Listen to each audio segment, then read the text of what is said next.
The Greek Cypriot administration of Southern Cyprus, GCASC, wants to gradually replace the Russian-made T-80U main battle tanks. Additional budget is requested for the T-80 replacement. It was stated that the Greek Cypriot administration of Southern Cyprus wants to gradually replace the Russian-made T-80U tanks in the inventory of the Greek National Guard Army. In the news of Fileleftheros broadcasting in Southern Cyprus, during the 4-hour meeting held in the Defense Committee of the Greek Cypriot House of Representatives, it was stated that the 82 Russian-made T-80U tanks in the possession of the Greek will be subject to a gradual replacement process. The news noted that the meeting in the committee took place with the aim of the Ministry of Defense to initiate contacts to solve the tank issue and to replace at least one battalion-level tank in 2024, with an additional budget.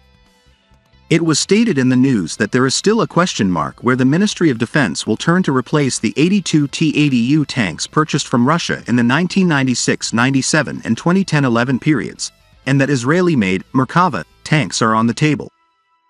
In the news, it was noted that although Greek officials are considering the possibilities of cooperation with France, Israel is seen as a reliable ally in the region, and Merkava tanks may be preferred because it has technical qualities that match the needs of Greek.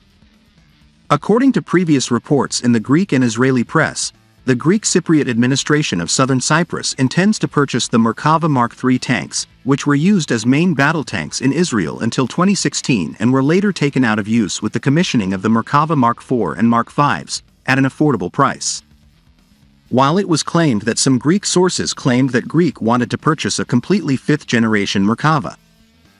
Greek military officials flatly denied the claims that their Russian tanks would be given to Ukraine after the tanks in the Greek inventory were renewed.